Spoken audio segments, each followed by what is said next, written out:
You're listening to the Hour of the Time. I'm your host, William Cooper. The fable of Isis and Osiris, as it has descended to us in the account given by Plutarch, has not been greatly amplified by any modern research. The Egyptian fragments, which have been translated in recent years, offer no complete account of the birth, life, death, and resurrection of Osiris, nor has any new key been found to unlock this great drama, which may well be termed the Passion Play of Egypt. It is not our intention to perpetuate Plutarch's account merely for its outward appearance, but rather from the same motive that inspired Synesius, Platonic philosopher and Christian bishop, to compile his account of the same fabulous history. Synesius, in his treatise on Providence, and you hear that word a lot in the secret societies and especially in Freemasonry, thus introduces the Osirian myth. Quote, "This fable is Egyptian. The Egyptians transcend in wisdom. Perhaps, therefore, this also being a fable obscurely signifies something more than a fable, because it is Egyptian. If, however, it is not a fable, but a sacred discourse, it will deserve in a still greater degree to be told and committed to writing." Unquote. In presenting a summary of Plutarch's account, I am omitting nothing which could in any way be regarded as relevant. I am taking the liberty, however, of somewhat expanding the fable by incorporating therein some small fragments derived from other Greek writers, and occasionally a few words bearing upon the account from fragments of Egyptian religious literature. The story, then, is in substance as follows. The goddess Nut, whom Plutarch identifies with Rhea, was the daughter of Shu and Tefnut. She is the wife of Seb, also known as Saturn, and the mother of Ra, or Helios, also known as the sun. Now, if we're to trust Plutarch, she afterwards becomes the wife of Ra, or the sun. Nut is unfaithful to Ra, who, discovering that she is with child by Seb, pronounces a curse upon her that she should not be delivered of her progeny in any month or year. Thoth, which is Hermes or Mercury, who is also in love with Nut, comes to her assistance with a stratagem. He plays at tables with the moon goddess, Selene, and wins from her the 70th part of each of her illuminations. And joining these parts together, he forms of them 5 days, which he adds to the calendar. Previous to that time, the Egyptian year consisted of 360 days, the exact number of degrees in a circle. Now, these 5 days being not part of any month or year, Ra was outwitted. You see, because upon these days, Nut brought forth her 5 children at different times in different places. Upon the first of these days, she brought forth Osiris, and the place of his birth, according to Diodorus, was Mount Nisa in Arabia, the Happy. Mount Nisa is now Mount Sinai, folks. At the moment of the birth of Osiris, a voice sounded throughout the world saying, quote, "The Lord of all the earth is born," unquote. On the second day, Nut gave birth to Eroris, the elder Horus. On the third day, Typhon or Set. On the fourth day, Isis, and on the fifth and last day, Nephthys. The Egyptians, therefore, regard the 5 days, which they term the epact or superadded, as the birthdays of the gods, especially venerating the fourth of them, upon which the benevolent goddess Isis came into being. Plutarch further on announces that the 5 children of Nut were not all of the same father, thus contradicting his earlier statement. For he says that Osiris and the elder Horus were the children of Ra, that Isis was the daughter of Thoth, and only Typhon and Nephthys were actually the offspring of Seb. There is another, and even more recondite legend regarding the elder Horus, which denies him the fathership of Ra, declaring him to be the offspring of Osiris and Isis, while they were still in the womb of Nut. Now, these accounts we shall consider later.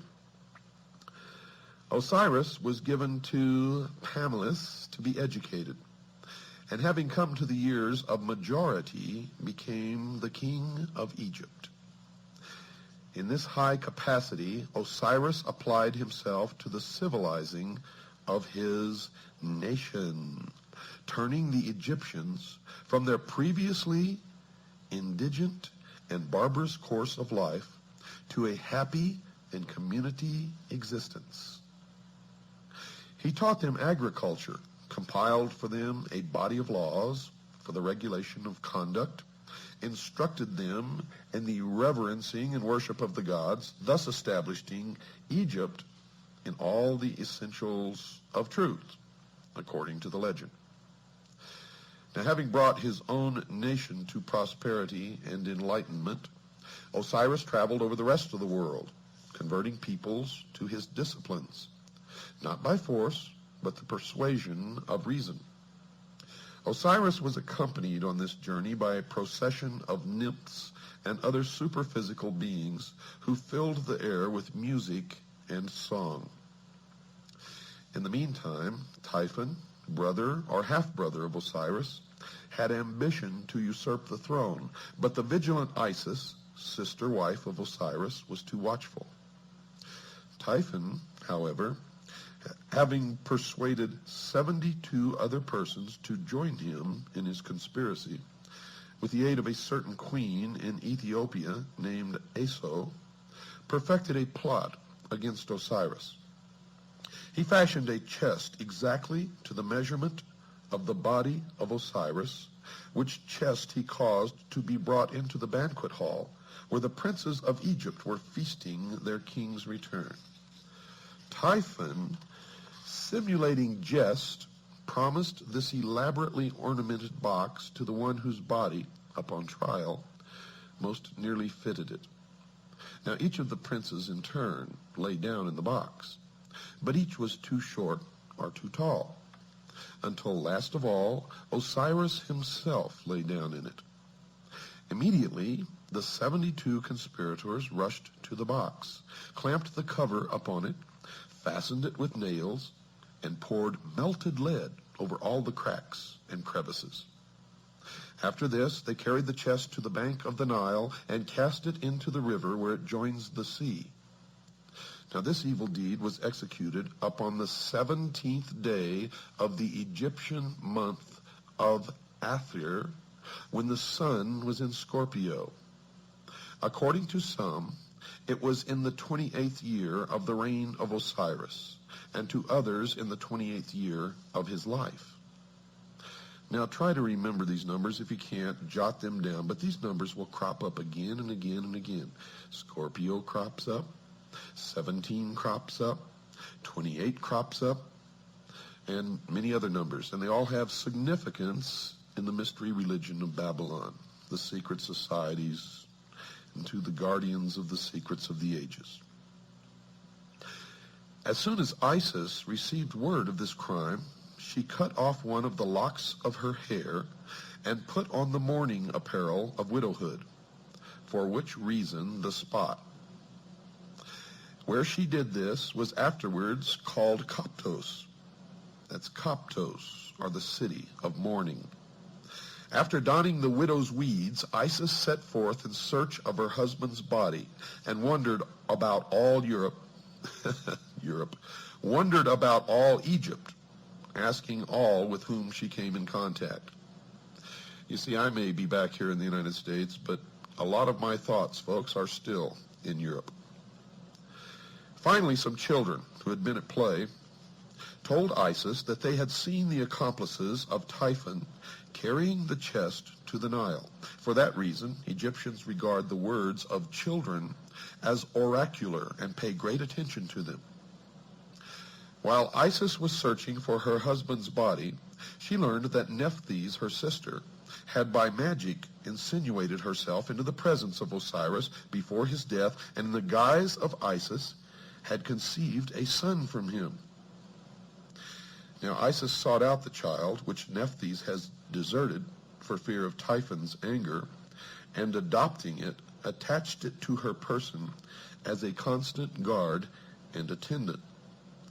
This was Anubis, the dog-headed god, who appears in the Book of the Dead and in many of the Egyptian hieroglyphics. After some time, Isis learned that the chest had been carried by the sea to the coast of Byblos. Now, Byblos is also the name for book or Bible, where it had lodged in the branches of a bush of tamarisk, which had grown up miraculously about the sacred receptacle and concealed it within its trunk. Now remember this tamarisk, and remember that it is a tree. The king of Byblos, amazed at the miracle, caused the tree to be cut down, and from the trunk containing the box, he made a pillar to support the roof of his palace. Now by magic, Isis discovered this, and traveling immediately to Byblos, attached herself to the suite of the queen as a nurse to her children. At night, when all the palace was asleep, Isis transformed herself into a swallow and fluttered around the column, bemoaning her fate in strange, sad notes. In due time, Isis revealed her divine nature and asked that the pillar be cut down. Taking therefrom the chest, she departed with it into a desert place where she performed certain magical rites by which the body of Osiris was temporarily animated. And by this animation she received from Osiris a son who is called the younger Horus, the child who was conceived of the dead. Now there is some confusion in the account at this point. Plutarch says that Isis left the body of Osiris temporarily to visit her son Horus, just mentioned, but the context of the fable would rather call for her departure to a secluded place where the child could be born without the knowledge of Typhon, who certainly would have destroyed him. Isis hid the chest in a remote and unfrequented place, but Typhon, hunting one night by the light of the moon, chanced upon it. Knowing its contents, and realizing Isis to be proficient in magic, he resolved to thwart her purposes, and tearing the body into 14 parts, he scattered them over Egypt. Now remember, 14 parts. Folks, don't forget that.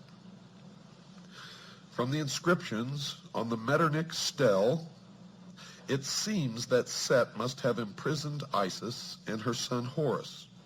The goddess is made to say, quote, "I am Isis, and I came forth from the house wherein my brother Set had placed me," unquote.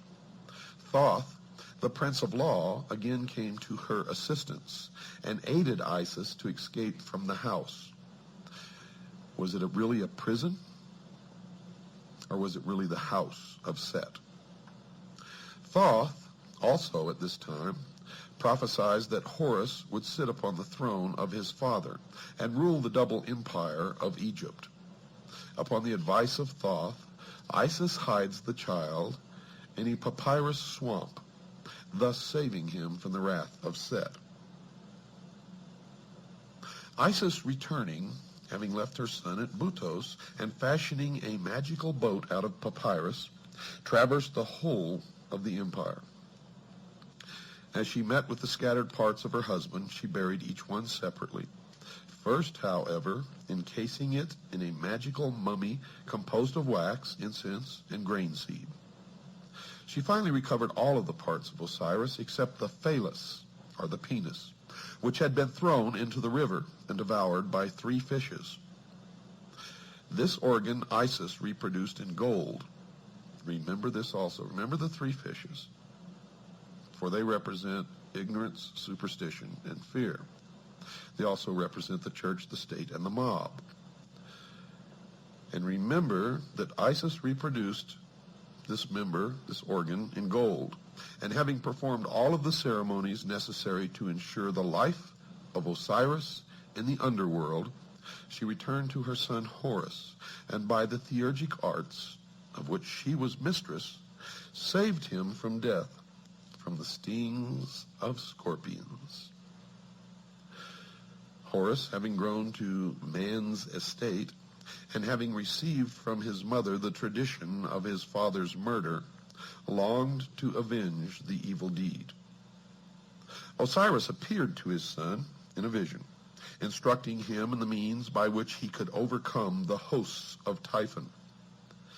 Now we are led to infer that Horus gathered about him an army which, meeting the hosts of Typhon, battled with them for many days, achieving victory. Typhon, according to the legend, was taken prisoner and turned over to the custody of Isis. Now Isis, being his sister, could not bring herself to put him to death, but set him at liberty, which so incensed Horus that he laid hands upon his mother and removed from her head the insignia of royalty. Thereupon Thoth gave her a new helmet, made in the shape of an ox's head.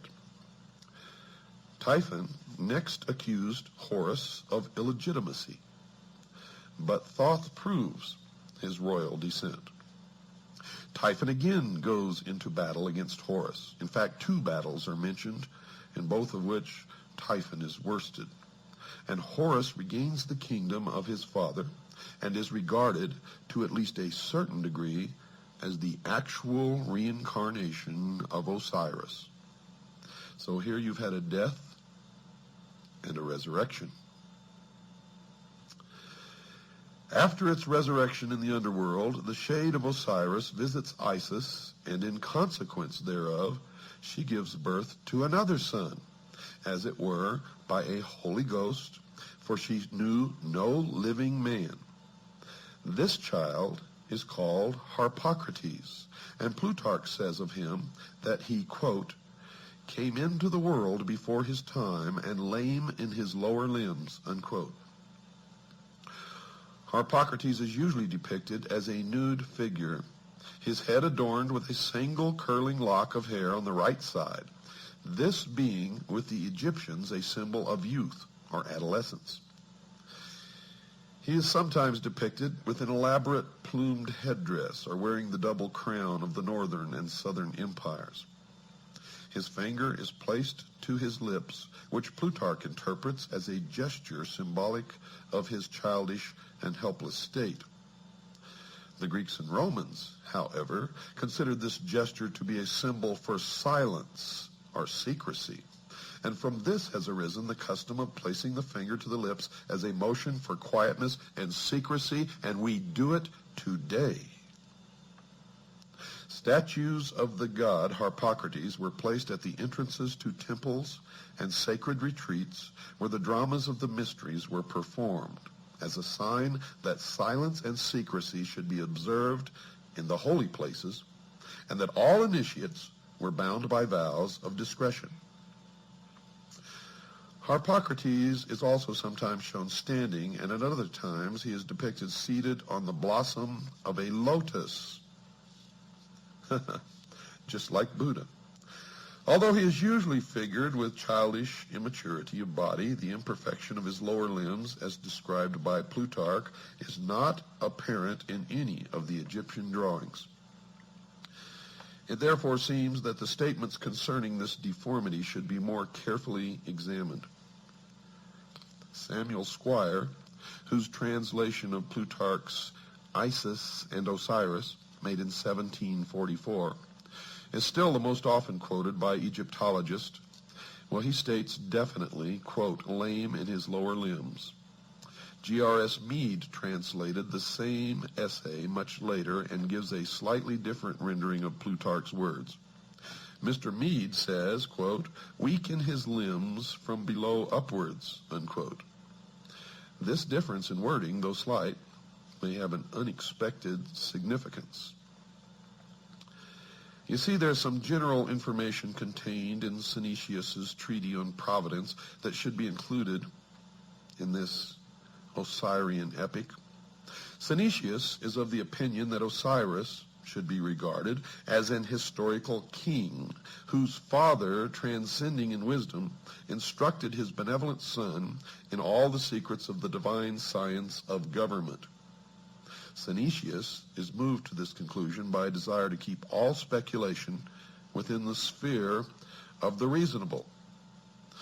The Platonist bishop seems to have derived much of his account from origins foreign to Plutarch's treatise, or possibly he interpreted differently the restrictions imposed by his vows. Synesius, a prudent and conscientious author, wary of myths and fables, and exhibiting a truly Platonic conservativeness in his handling of subject matter, yet Synesius was beyond question a deeply religious philosopher and an initiate of pagan mysteries prior to his conversion to the Christian faith, and therefore may have hidden the true meaning of the fable. Thomas Taylor is of the mind that the treatise on Providence was written while Synesius was still a votary of pagan mysteries. Now, if so, the writing is unbiased and trustworthy and presents a fair picture of the mystical traditions of the Egyptians interpreted in terms of Platonic metaphysics, but only the exoteric would be allowed to be seen by the profane. Synesius inserts into his narrative a considerable description of the various character of Osiris, which he sharply contrasts with the vice-ridden nature of Typhon. He also explains in detail the process of election by which Osiris came to the throne of Egypt. The electional ceremony, as described by Synesius, is evidently itself a fragment from some secret ritual relating to the installation of a hierophant of the mysteries. Next, Osiris receives from his father an elaborate dissertation in the Platonic temper concerning the relative power of good and evil, in which he is fully warned against the machinations of Typhon. Possibly the most important sentence in Synesius's treatise occurs during this dissertation. The father of Osiris is made to say to his son, quote, "You also have been initiated in those mysteries in which there are two pair of eyes, and it is requisite that the pair which are beneath should be closed, when the pair that are above them perceive, and when the pair above are closed, those which are beneath should be opened," unquote. Now, these words unquestionably have an arcane meaning and are incorporated into the narrative that the true significance of the whole Osirian cycle might not be entirely obscured. And I can tell you that the meaning, folks, is that the eyes above are the exoteric meant for the outer world, for the profane, and the eyes below are the esoteric meant for the initiate, the adept, the priest of the mystery schools only. Synesius does not describe the death of Osiris, but merely reports his vanishment and final restoration to the throne.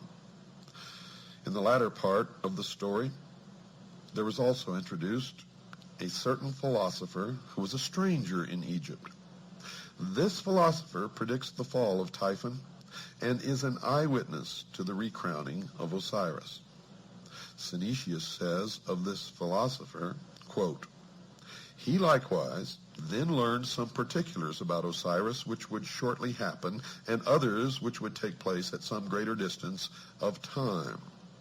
Vis-a-vis when the boy Horus would choose as his associate in battle a wolf instead of a lion.